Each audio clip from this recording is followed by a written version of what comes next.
right. Marshall, what is up, dude? God damn it. What's happening, man? How are you? First and foremost, thank you very much. Can you see, hear me okay? Everything all right on your end? Perfect. I got you. Sick. Very cool, dude. Thank you very much for taking the time today.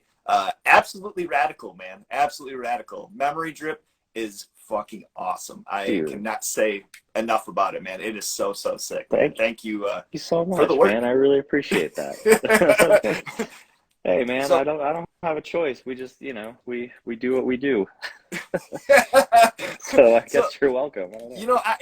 I have to say too, like, I appreciate, out of like, it's something kind of funny, but within music, nowadays it's kind of hard, to go through and find different things. From this, I'm introduced to this. I absolutely love the music behind it. I'm really into it. I'm like, okay, let me, dig into some of these cats. I'd never heard Caspian and I'd never heard Teenage Wrist. And I go back and I'm like, absolutely blown up. So I'm super stoked to dig into that as well. Hell yeah. Sunshine that just released.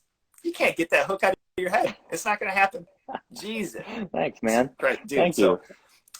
So kind of winding back, earlier memories of you and music, where, do personal interests come into play? Maybe you had, siblings, parents that were playing something, and then something played, and that really stuck with you in kind of developing your interest. All the way back to the beginning.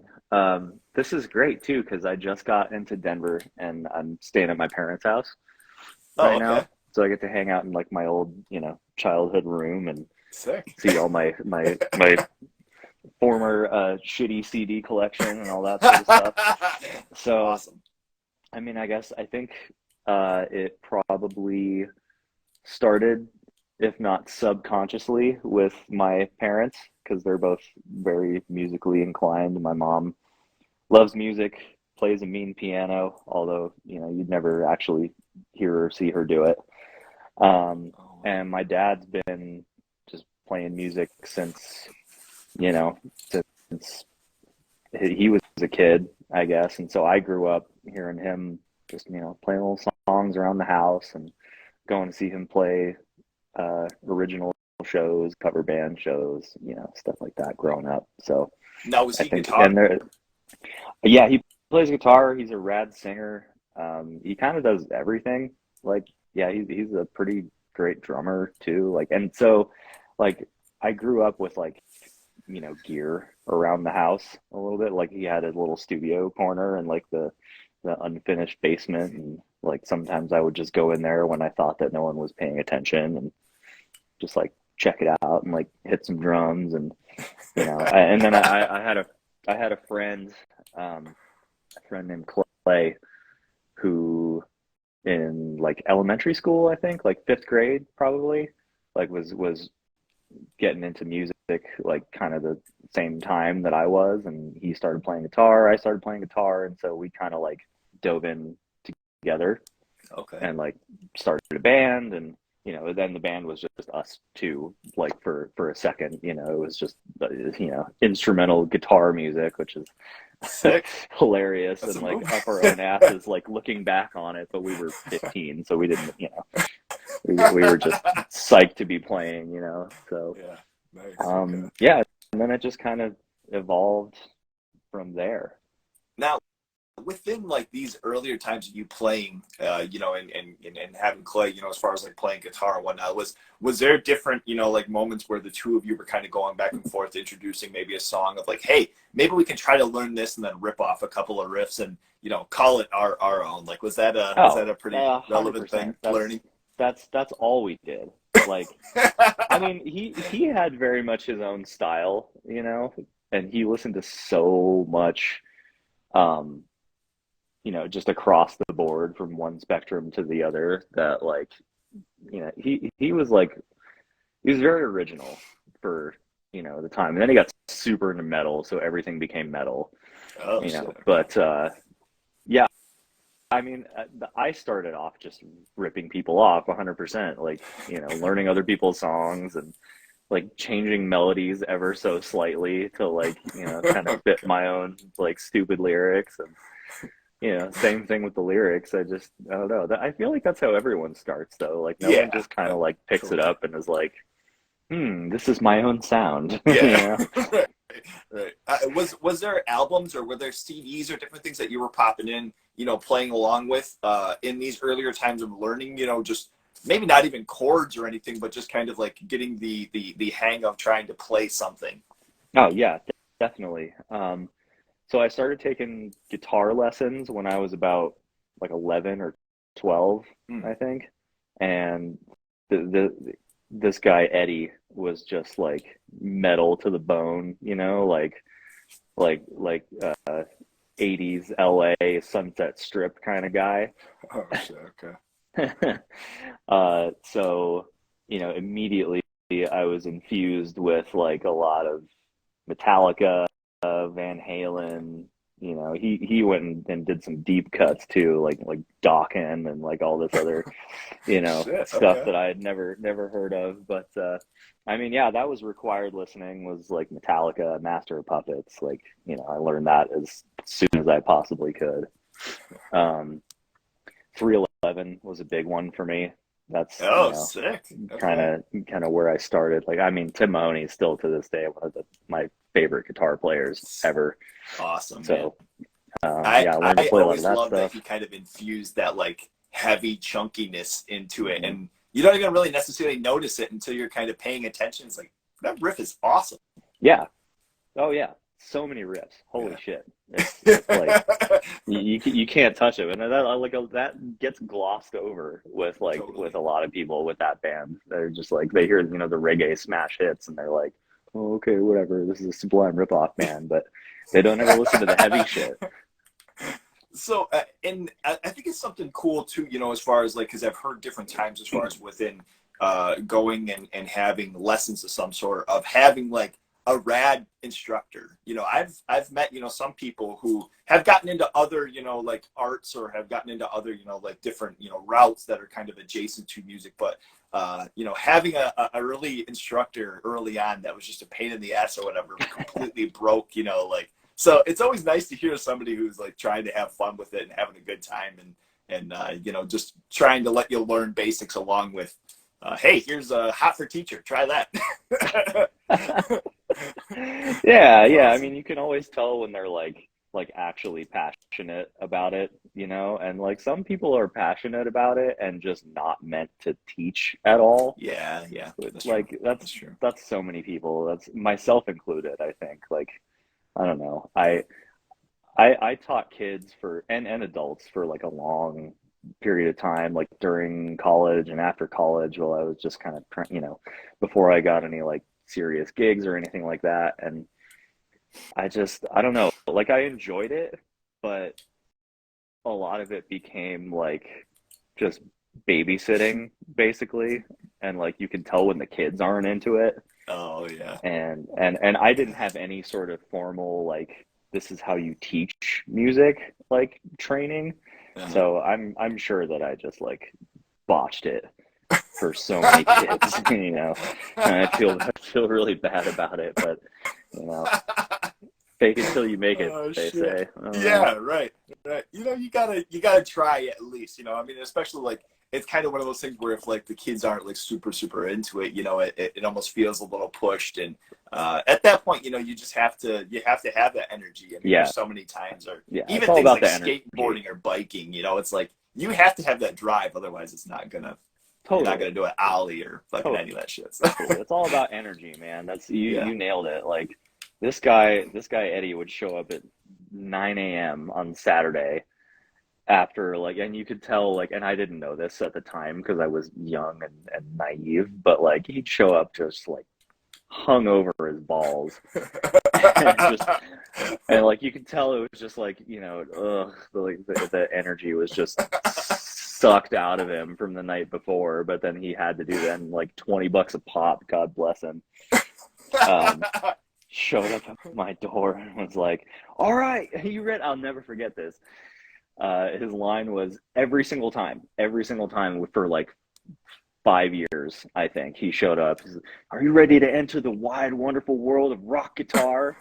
With like such enthusiasm, and I was like, "Fuck yeah, of course I am.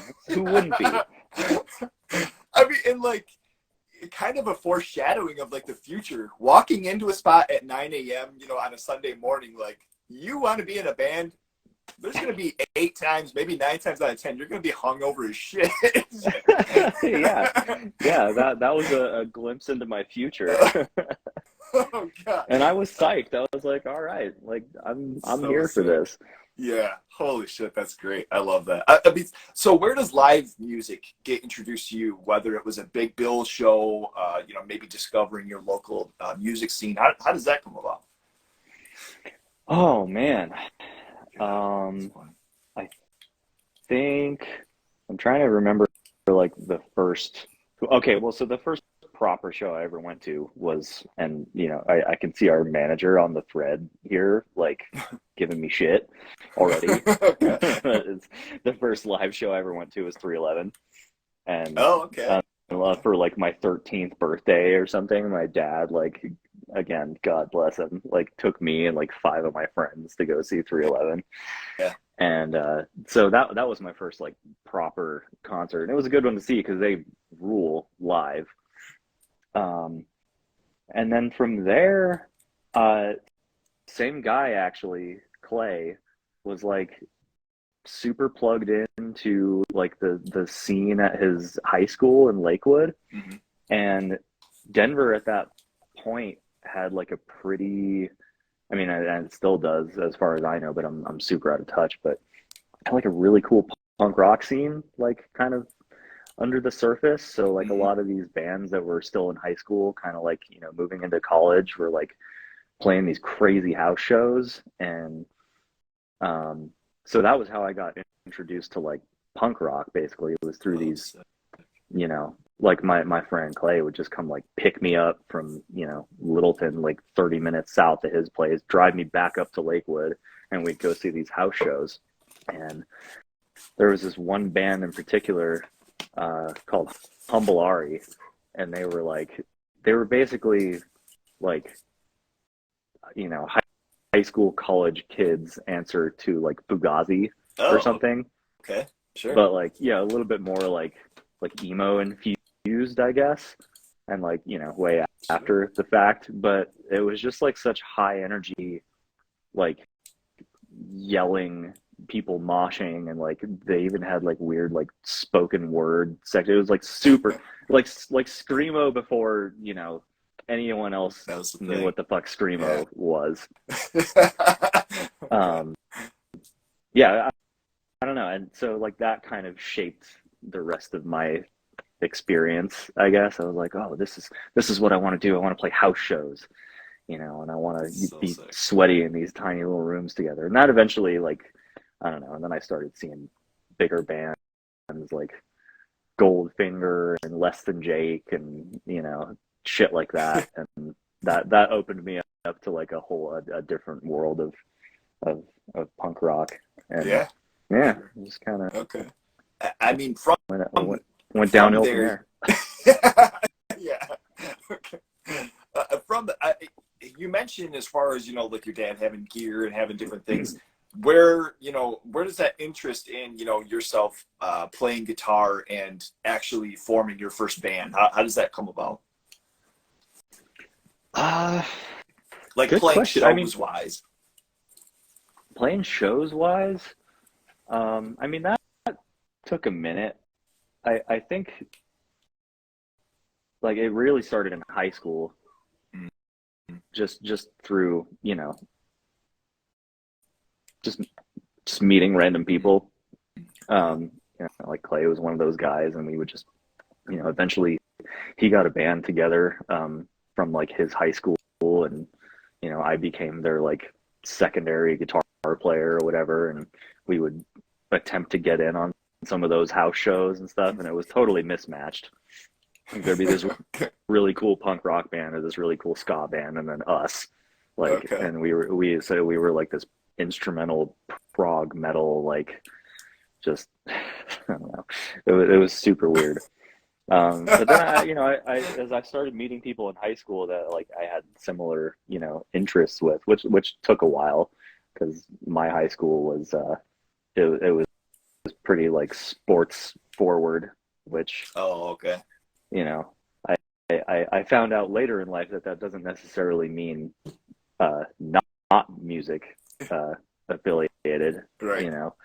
But at that point, it was like there's the jocks and there's the the artsy kids, and yeah, I was still very much trying to find the artsy kids, like into sophomore junior year. But as I like met those kids, you know how it goes. Like you just kind of, oh, you play guitar, I play drums, sweet, let's start a band. And then you start a band, you come up with a name, you come up with a whole album concept and artwork and everything, and then you jam one time and you're like, okay, that was fun, and then it never Yeah. goes beyond that. Oh shit. But yeah, That's but awesome. eventually some things started to stick, and we ended up playing like some of the local Christian coffee houses and outreaches, and because that was like the only, like that's where all the kids showed up, you know, all the like Christian scene kids would like hang out at these places. So And churches, yeah, that was like a somehow even still today, it's a little surprising some of the bands and shit that were like playing at these spots, but always like a church basement or or even yeah, mentioned coffee houses. Like, all right, I don't know if you know what these guys sound like, but this might not go well. oh yeah. I mean, these I don't know who was booking those shows, like, but they didn't care as long as there was one Christian band on the bill, Right. and the message overall was like Jesus, and then whatever gets the kids there. And I'm pretty sure none of the actual audience members like gave a fuck about Right. the church. It was just a place to go. And yeah, yeah. And Denver was one of those weird places where, and this probably was a lot of places, but um I felt like all the good like hardcore and punk bands, at least in my hometown, were like Christian leaning, and they almost like Oh, really? had to be, to like to to reach that crowd, because all those kids for some reason were like into youth group and stuff like that. Oh, okay. Like if you Yeah. were like a hardcore kid, or you were into screamo, like chances are you were also going to youth group. And I never did that, but it was generally a trend though, as far as I could tell. I don't know if I remember. I mean, like, I definitely remember a lot of those church shows being like mixed bill, and Mm. within there somewhere being like a Christian band or something, or it'd be like a metalcore, like crapped out, or I don't know what whatever the situation was. But yeah, I mean, those were certainly like really fun, and I always enjoy seeing like a good mixed bill, but every once in a while you have those ones where it's like too wild, where the energy transition is like kind of tough, like Yeah. between one band that's rad and another band that's like really, really soft. You're like, oh boy, this is kind of draining, unfortunately. Whereas, it's another situation, they'd probably be awesome, but Yeah, yeah. I guess you kind of just had to like deal with that. it's a balance. Yeah. Yeah. Because So, you had to put the soft rock Christian band in there somewhere to like make it legit. yeah. So like I mentioned, I'm in the process right now of kind of doing, some rewinding and listening back. But my introduction to your work is through Memorydrip, and hearing this, getting to talk to David. I was really interested in hearing the musicality of it and some of the things that ends up gracing our ears hearing this. So kind of your memory of you and David initially talking. Where does the music start as far as with this project?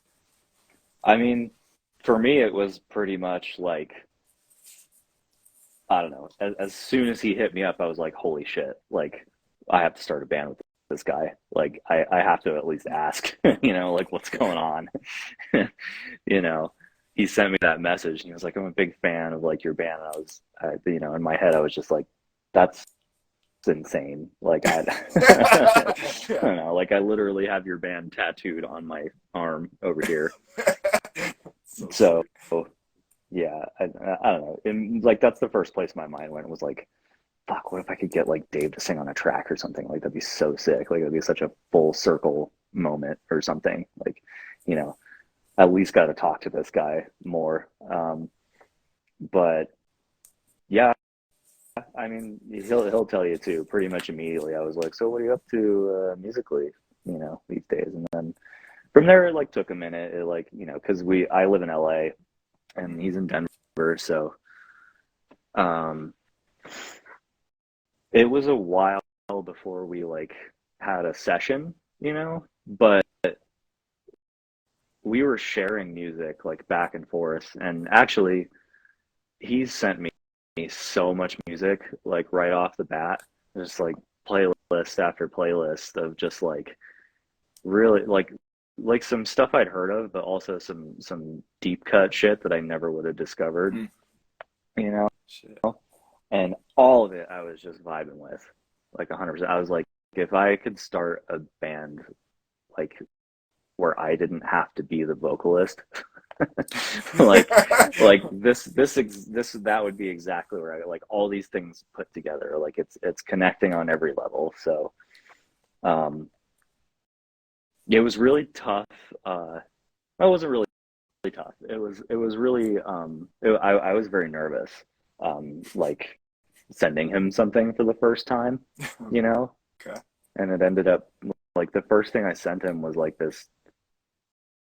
It was so weird. It was like this dusty hip hop chill wave beat, but with um, like soft, like clean guitars, like kind of in like the title fight realm, you know. Oh, okay. Sure. And it ended up becoming that song "Teacher Nurse" eventually.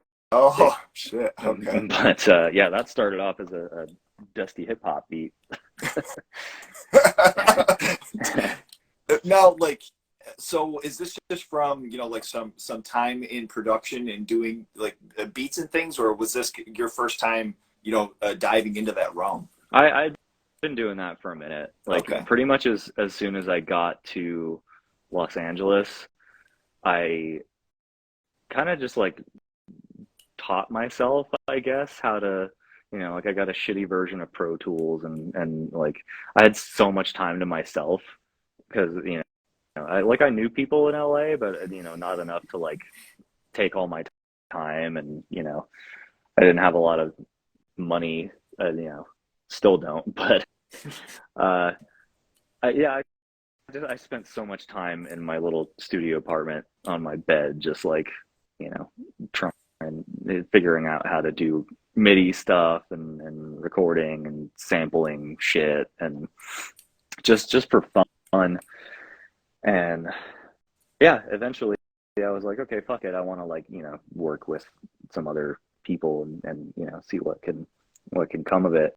And for a while there, I was like trying to make hip hop beats, and I wasn't super plugged into that scene, so like it didn't really do anything, but like I got pretty okay at it. Oh, Um,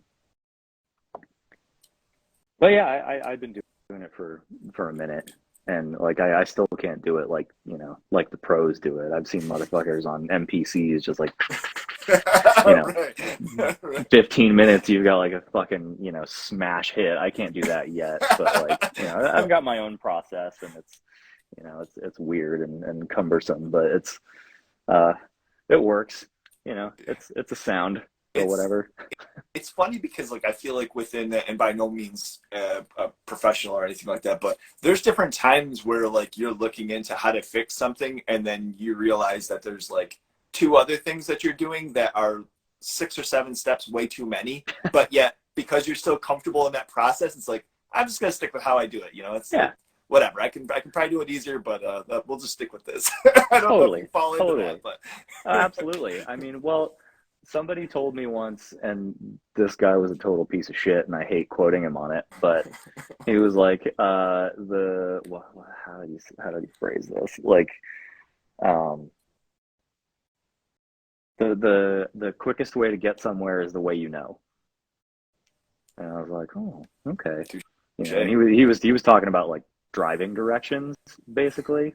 You know, like, Okay. It can be but multi-relatable though. Yeah, I yeah, like yeah, that. exactly. Yeah. So now as far as the first single that we get, "Good for It," you know, what can you tell us about this track? You know, musically, or just, you know, kind of maybe inspiration on this, working on it in the studio recording. This was probably the last song that we ended up firing up for the EP. Oh, It it okay. it just kind of came out of um, like a lot of the ideas.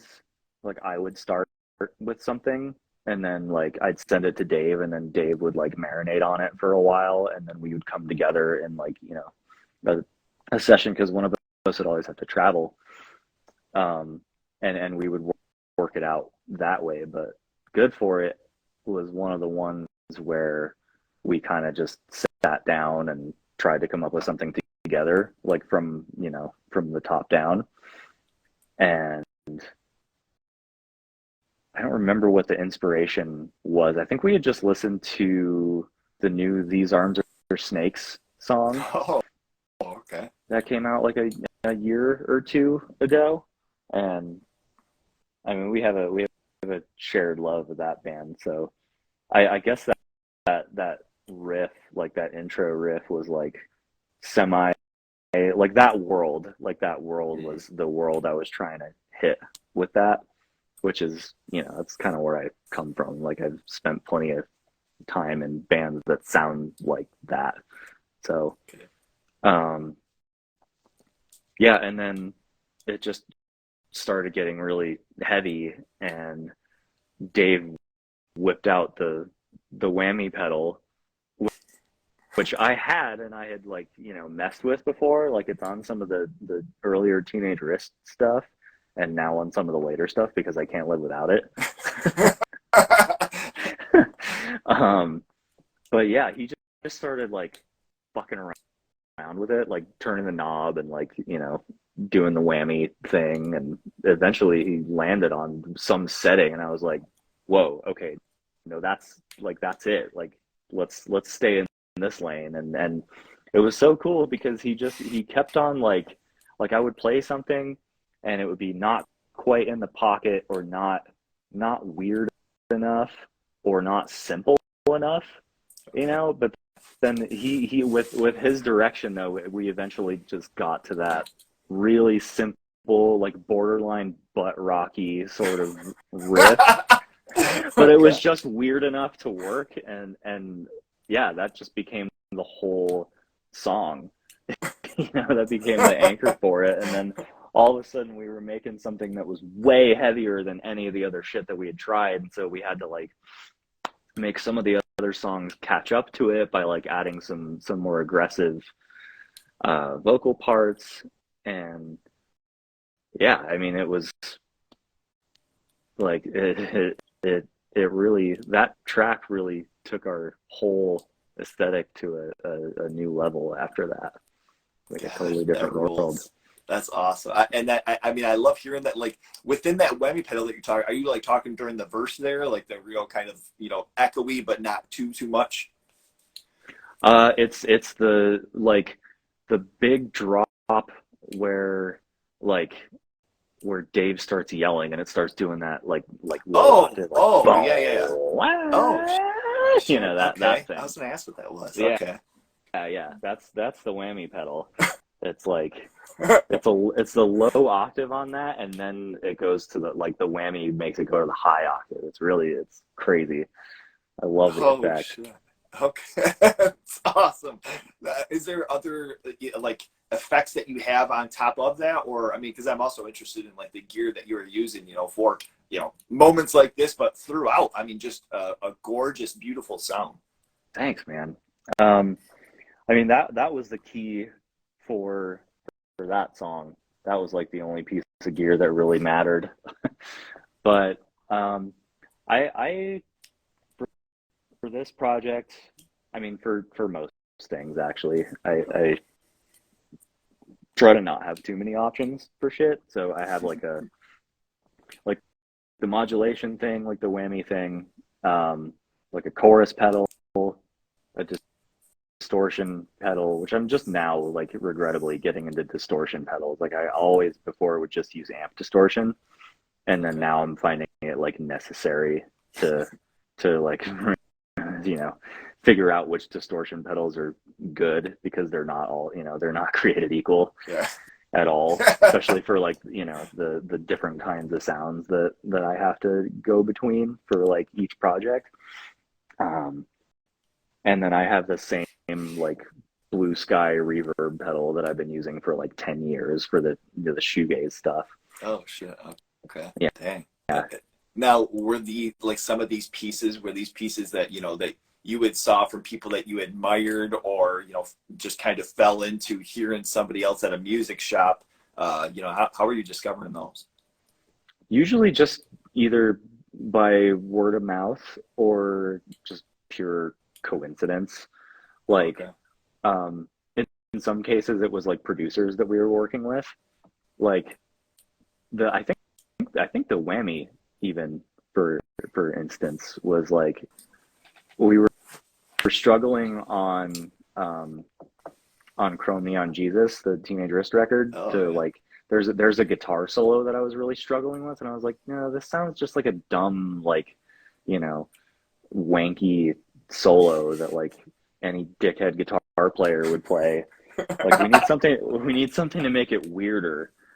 And I don't know how we landed on it, but we ended up borrowing the first iteration of that whammy pedal from like the guitar player from the Naked and Famous or something. I think it was his. I think it Oh, was okay. Tom's. Um, and then that just like transformed the whole and you know sound of it. And I was like, okay, well now I have to own that pedal. So like yeah, every new thing we discover, it's like, well, I guess I got to get that now because otherwise I'm not going to be able to play it live. Right. You love it, but you hate it. It's like now I have to spend more, but thank God that I found this thing because it gives you another texture to add. Yeah, Um, yeah, totally. goddamn And like gear. it's just like it's boredom really that drives all of it. Yeah. So like you spend so much time in one land and like standard tuning or like drop D or whatever with like your amp distortion and your one chorus pedal, and eventually you just get tapped out of, you know, inspiration with that. And like there is something to be said for writing a song that, you know, transcends the gear and is good no matter what the gear is, but Sure. sometimes you just need the gear. You Yeah. know. Yeah. I mean, I can dig that, and especially for things like this, or with like Teenage Wrist, or even you mentioned with like Dave and Fear before, like having some of those utensils and some of those tools, although excessive, or especially when you're trying to set up the shit live, Mm-hmm. can be. But man, so cool, and like what like. And I guess this kind of moving into like the EP opener within Self-Aware, just some of the musicality in this track too, absolutely rad. What can you tell us with that song? Oh man, Self-Aware was a trip. That that started from an old Teenage Wrist idea that I'd had that never went anywhere. It was like that first riff that kind of comes up. Like I've been trying to put that in a Teenage Wrist song for like years, and it never fit anywhere. So, but then I was playing Dave a bunch of like, you know, old demos and stuff, and we like earmarked that one. I'm like, oh, this could be a thing. And you know, he turned out a like a super sick melody over it, like right out the gate. And like I love that about Dave too, is that like he has such a unique sense of melody that like whatever he would throw out, I was like, yeah, that's it. You know, it wasn't ever like well, let's, you know, tweak, like, well, let's come back to that and like let's try a melody like this and then we reference something or whatever. Nothing like that. It would just like come straight out of his head and be like, yeah, that's it. So sick. Love it. um, which was surprising to me, being like a Fear Before fan, because so much of that was like so aggressive, you know, and so like Right. not melodic until like the later half of their career. And I was like, oh no, all the melody comes from Dave. Like he does so much of the heavy lifting for like all these melodic ideas, and that like blew my mind. Like so many of the things that I thought, and I told him this too, and so many of the, like even the voice, like so many of the voices that I thought were like Adam in Fear Before were Dave. Like, and I found that out through recording him. Oh, And wild. that was like such a cool revelation, you know. I'm like, oh shit, that's where that came from. Damn. I mean, Um, within that track, you know, and that being, you know, like another first instinct of that. Like, was there, you know, kind of like a this was something I mentioned with Dave too, as far as like, was there something in particular with this song that you felt like, you know, was a good opener, or was it initially supposed to be the opener? no, I think we weren't creating anything with the intention of, you know, placing it in a certain spot or Yeah. anything Okay. like that. But um, I don't know, a couple things that I think contributed to it and it, you know, it being the opener. Uh, it was, I think Justin, our drummer, he came up with that snare roll thing in the beginning, and you know, the idea for us to just like slam it with a bunch of distortion, basically, and that seemed like a cool way to just like to open up a record like right out the gate, you know, Mm-hmm. just have this like frantic energy, you know, and I think my turnstile ripoff riff somewhere in the middle like also kind of sealed the deal. I'm not kidding, dude. Like all I do is rip people off. It's ridiculous. Sick. I love that. I mean, yeah, mentioning And turnstile, then that's a move. yeah, but then like so many of the lyrical and like melodic ideas were just, you know, they just came out of nowhere. And like um that one of the collaborators on this project, Lindsay Nico Mann, Mhm. was somebody that I had worked with and also dated for a while, and we just came to like, you know, start making a bunch of music together. So I brought her in on some of the sessions, and she was like just so good with lyrical stuff, and you know, she would just spill out ideas, and then that line about the you know, cover me in white roses or whatever came out, and that became like a whole anchor point for a lot of the lyrical content. And then Dave had the line about flowers, and I don't know, like themes started to just kind of like emerge out of thin air. And yeah, I think a lot of it started with that track, so it makes sense that like it would be the first one. Okay. And you know, I dig especially too, you know, within you mentioning you know, good for it, and that being like, you know, kind of a turning point for it getting a little bit heavier and a little bit more aggressive. Like the ebb and flow, I think, in the EP, whereas initially you almost have a little bit more of like an aggressive, and then it kind of, you know, digs down further, you know, chill and kind of more melodic, still super catchy. The hooks that Dave, you know, mentions, the riffs that you put over the stuff. And then toward the end as well, you know, kind of picks back up and gets a little bit more aggressive again. It's like, God damn, man, this is so sick. But this, you know, this transition, you know, from now like good for it was actually the second track, but then flowers, you know, really deep vocally, and Dave mentioned this being kind of like an earlier memory as far as like a track that was written. But what comes to mind with that song? um for me, that one started, I mean, again, it was a dusty hip hop beat turned like something that sounded like, I don't know, Deftones or something, because that's what Justin brings to the table. Like he spent so much time listening to like hip hop related stuff, and like that he can take one of my dusty hip hop beats and turn it into like flawless rock world somehow.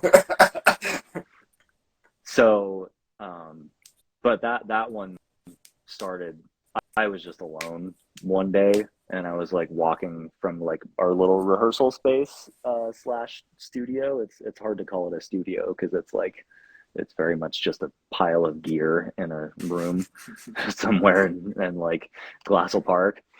Um, but yeah, I just had that like, I don't know what inspired it, but that little synth loop that boom, boom, boom, boom, boom, boom, boom, boom.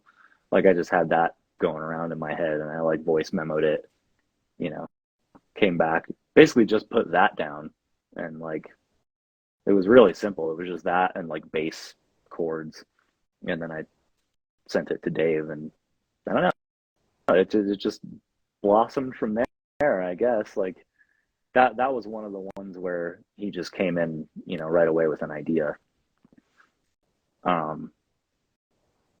But yeah, it again started off as just something really simple, just a loop that was going around in my head, and yeah. Now, was this oh, I'm sorry, go ahead. No, that's I'm good. Was that like an actual keyboard that you were playing, or was it more like, was it a program that was processed into like a electronically, as far as for that and that introduction, like that key sound? Yeah, all the keyboard sounds are soft synths. I unfortunately don't own any like cool keyboard stuff, but I got a shitload of plugins. Yeah. So No, it sounds awesome. I mean, and that part, musically, I was going to mention on, as well as the really big swelling buildup that you end up having. The kind of chorusy. Was that the whammy pedal as well coming in for the win? no, the whammy pedal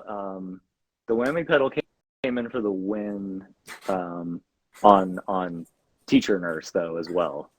Like that lead guitar part that happens. Yeah, that's the other whammy solo. Okay. The other time for the whammy to shine. It almost has its own chorus at that point.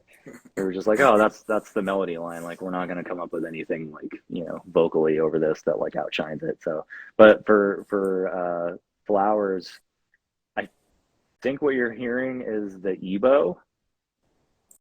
Like, are you familiar with the EBO? It's like, I play drums, so okay. When guitar, bass is playing, I'm like, oh yeah, it sounds sick. Yeah, that's so great. I love it. Awesome. So this is a new thing for you. It's gonna blow your mind. It's like, so it's like this little. I don't have it on me, but I did bring it with me. It's like this little battery powered optical unit that just like it's makes the string vibrate with light. I don't know exactly how this happens. Some engineer friend will be able to tell me, but it has the effect of like a bow on a string. So you get the resonance without the attack, basically. Okay. So it produces that like drone. And I found out about it years ago through because of Sigur Rós. They have a song called EBO.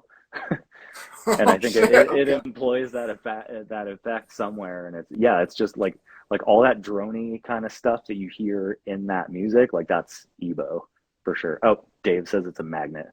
I had no idea. I thought it was an optical thing, but damn, that is so wild. I've never, and I can't, act like I'm a complete idiot, but there's a lot of times where they're mentioning something or talking about the the tubes in their heads, and they have to do that. I'm like, yeah, sick, man. If you need help, just let me know. Yeah, that's kind of where I'm at too. I'm like, yeah, I don't care how like it works necessarily. It's just like I know how it sounds, so yeah, damn, make it sound that way. Magnet and vibrations. Okay. Yeah. Damn. Yeah. So I had no idea there was a magnet involved. That's cool. Is it almost like a smaller, like a pick type thing then that you hold over? Or? Yeah. I don't want to take up this whole thing talking about that. It's like this big. It's like a little bigger than that, and it's just like this little unit, and you go like that, and you shine the light over the string, and it just makes it vibrate. Oh shit! It's pretty cool. All right, so we kind of we touched on Teacher Nurse, we touched on Flowers, some of the musicality within those. We have the two parts. We have Elsewhere Part 1, Part 2. The first part, incredibly catchy. I have to say the flow of that, just a radical musical and lyrical song. And then Part 2 starts picking up. I feel like that's where things start getting a little bit aggressive again. Mm-hmm. What comes to mind as far as these tracks? I mean, that one started off as one single song. Like that was just our 6-minute epic or something like that. Probably probably because we just kept coming up with ideas and we didn't, know where to stop. Um, but yeah, at some point we thought it would just be a cool idea, like in the break, because that break always existed. We were just like, well, we should just cut this in half, just Yeah. make it a part one, because it does feel like that, but we didn't come with any intentions of making it two songs, Yeah. Okay. Okay. that was another one that Lindsay collaborated with us on, and that was also the first one where I think this was the first one where we tried some of the more aggressive vocal style, like Okay. that we turned that riff out, that heavy one that like starts out part two, and again, the whammy pedal with the low octave just like sent it into this like That's it. crazy heavy territory. I was like, well, we can't not yell over this, we have to, like, there's no other place that we can take this that would be, that would deliver, Yeah. Yeah. and we started getting into that territory, but that was the first time where we were like, oh, okay, now we're going to need to figure out how to get heavy now because it's coming out. Yeah. you Shit. I mean, and I obviously have to say, I love that. That was something, as far as within Fear Before, that I always loved when, he got into that. And I love also that both of you guys have now mentioned Deftones, because that is something throughout this thing where I'm like, man, I really have a feeling. And a lot of people had strong feelings about that band. So it's like, I've kind of, come to, tell myself not to say that, because some people either love them or some people hate them. And so I'm like, I don't want this to be something that's going to draw them down and think that this isn't that, but just the vibe, and especially this track with how almost drony some of the guitars are and heavy, and the dissonant vocals that Dave puts over part two. Golly, that's a chef's kiss, dude. That track is ripping, absolutely. Thank you. I'm finding it hard to imagine a world where people hate the Deftones. I'll send you a few. That's crazy. I don't know how they're my friends, but I have to sit here constantly and go back and forth with why you wouldn't love that band. I don't see anything that you wouldn't love about them, but yeah, it's true. Yeah, I guess I believe it. I don't know. There's haters everywhere. Right, right. So wrapping up here as far as with One Piece Puzzle, like I mentioned to Dave, I think this was really where my favorite track came into play. I have gone and I've played that over and over. The vocals, once again, I think in the introduction, the heavier guitar, almost like drony, and I don't want to say like doomy, but there's just kind of these feelings, with like in the tempo and everything. That's pretty doomy. It hits, dude. Oh my god, it's so sick. What can you tell us about the writing of this track? So that one was another one that kind of spawned from an old Teenage Wrist idea that I just couldn't ever find a place for. Like there was that intro, like with like the jazzy chords, and it was originally supposed to be this, the band Nothing. Yeah. It was originally supposed to live in like that world, where it was like very, reverb out and shoegaze inspired, but also heavy. And I don't know. I just like, I wanted to take something that was jazz inspired as well and like make it that. But yeah, and I just couldn't figure out how to write to it at all. Like I couldn't ever figure out a good melody for it, or so that was another one I just like sent to Dave, and he was like, yep, I know what to do with this one. Damn. And yeah, and then it just got heavier and heavier, and by the end I was playing fucking the major seventh or minor second stuff, or it's like Okay. Yeah. Dang. It just it went totally off the rails. And now something I with him being able to talk to Dave, was he had mentioned as far as like his different journeys in the studio, he'd always tried to change up a little bit of his approach. Was there anything within this to where it kind of brought you to a different realm? I know you kind of mentioned it, you know, being like a little nervous and, you know, sending those first bits, but as far as like different, you know, pieces or different even, you know, tunings or anything like that to where, you know, something was different about this process? Well, I think the thing that was most different about it was like the remote factor. Like I had never Okay. really, you know, made music consistently with somebody that, you know, lives 1,100 miles away.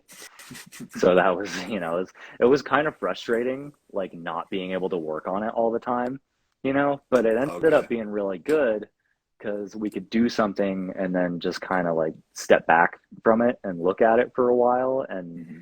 And, you know, as soon as like inspiration kind of started bubbling up again, we could find a way to get back into it. Um, and yeah, I had never seen, like I'll be honest, it wasn't all that different on my end, like guitar wise. Mm-hmm. Like I just, you know, I kind of went through the same things that I know how to do for tracking guitars and, you know, making beats and stuff like that. It was one of the production wise, it was no, it wasn't the first thing, but it was one of the only things that I've been able to do like top down from, you know, day one pre-production to mixing. Like that was a really cool experience to be able to do that and have it come out the way that it did and have it be really like I will say this, it was the first project that I've done like that I was like totally satisfied with. Like I was like, you know, obviously I go back in and like I find all the things where I could have done better, Yeah. like anything. But when that came out, I was like, oh shit, okay, like I finally did it. I finally like, you know, produced something, you know, or was in the driver's seat for something that like I'm really really proud of, and like, and a lot of that was because Dave was involved. You know, it's like that was the like a lot of the experience for me was being able to collaborate with somebody that was, you know, literally a childhood like hero of mine. That was fucking wild. So, and he showed me all these, you know, these crazy techniques like you mentioned, like leaning into the wall and stuff, and like I'd never seen anyone do that, and I'd never seen anyone just like have total like disregard for like the mic situation. You know, like he would grab the mic and I'd be like, oh god, like that thing's so expensive, like, but I have to let you roll with it, like I have to let you do it because it's worth it, you know. It's so sick. And like it's so fucking worth. I don't even care if he like he goes crazy and like breaks the mic or something. It was totally fucking worth it. Holy shit. So, I mean, and so I love that you mentioned this because I didn't want to, you know, I didn't want to sit here and ask a billion questions, you know, off of, you know, recording and kind of, you know, like bothering about, you know, shit constantly. But I truly, I mean, I love this thing. You know, I just from cover art with Brandon's work, I, you know, was waiting for like a physical release to see who it was that recorded. Because I guess in talking with Dave, I didn't realize that you guys had done it in your studio. So you had this like from birth to, you know, completing it, mastered it and everything then too.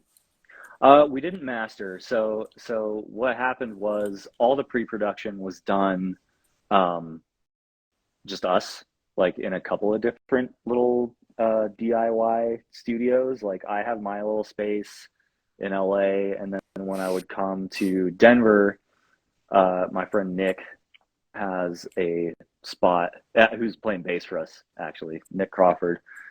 Oh, okay. He's got a spot like at his house where, you know, they converted this garage into like a practice space, very similar to what I have in LA, and it's really easy to record stuff there. And you know they run Logic like I do, and so it was really easy to transition um, between those setups. So we did all the pre-production. A lot of the original vocal takes were the ones that were used.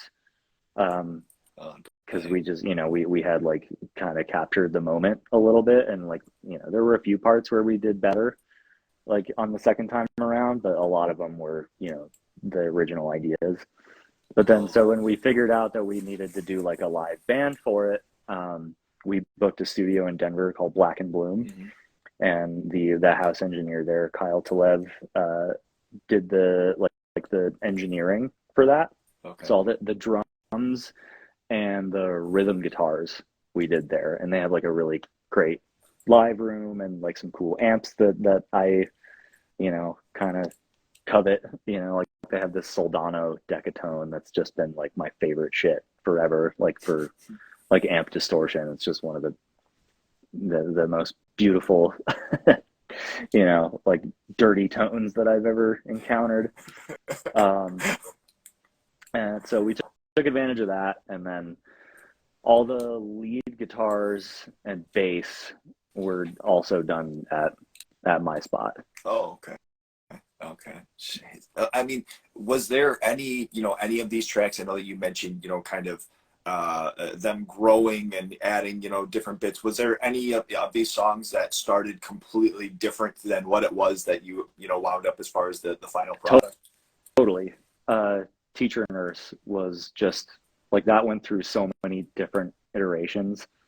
Like, yeah, at first it was just like this really low key, like, kind of dusty hip hop track. And then the second Justin put drums on it, it changed the whole vibe. The groove changed too. It was really like swung at first, like boom bap type shit. Oh, really? Okay. like Tribe Called Quest style beat. And then Justin just totally flipped it and made it straight, and then all of a sudden it sounded like Deftones. So we were like, okay, well, we gotta rethink, the whole, and we had so many layers that we like ended up stripping and then putting back in, and that one, well, because that one was the first one that we wrote, and it took us a minute to like shape it, according to like the rest of what was happening, like to make it all cohesive. Okay, got it. Now, I mean, if you have all of those demos and everything, like that is one of the coolest things. I mean, especially when hearing different things with like keys or the different effects added to the guitars. Kind of hearing those like isolated tracks and kind of hearing like earlier demos and shit. Like at some point, maybe down the road, having something release, it'd be so sick to hear that stuff. Totally, it's awesome, man. This is. Truly, I've been beating the shit out of the fortunate copy that I got to listen to. So, like, nice. I can't, honestly, I can't recommend it enough, man. This is absolutely radical. And thank you for the time today, dude. This has been so sick. Of course, anytime. And actually, that's a really good idea. I should take some of the original beats and just kind of like do like a Redux version of it. It's just like instrumental remixes or something.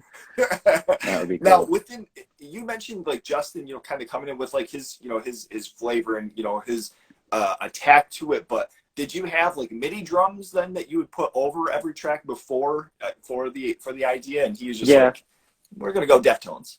Yeah, there were a lot of MIDI drums involved. Like that's just kind of the way I write, which is a bummer for some people. Because like you hear everybody complaining all the time about like, oh, trying to play the drum part that the guitar player wrote, like it never works.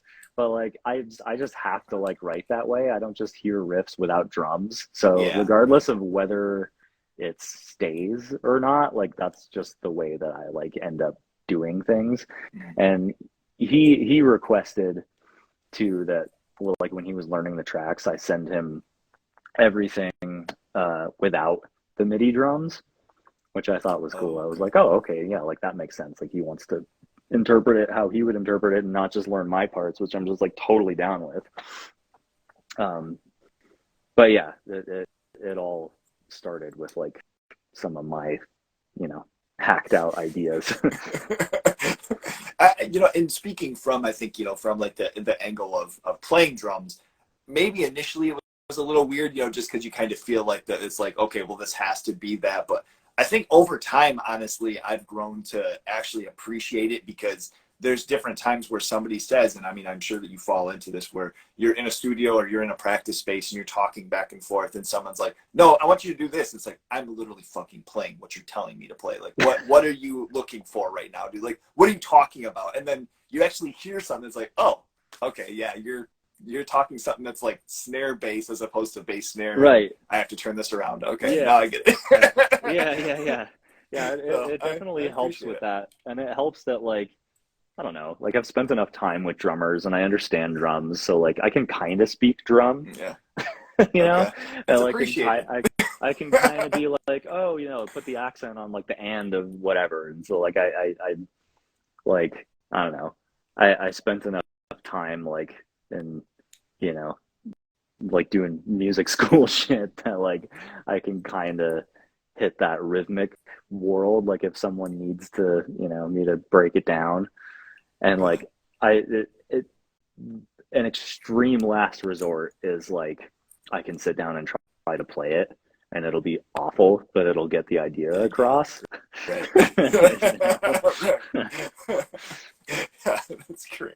Well, no, dude, I mean, this has honestly been so sick. I'm gonna try and get it all edited and everything, before tomorrow. Here, I saw some sort of a little clip. I don't know what exactly you guys have going on for release wise, but if you want to let us know, what's going on with the band here. I've got to be honest. I'm doing some real digging into the Teenage Wrist and kind of digging back. We're gonna have another sit down, man, because I really need Absolutely. to hear more about this. So for Yeah, yeah, sure. I would love to.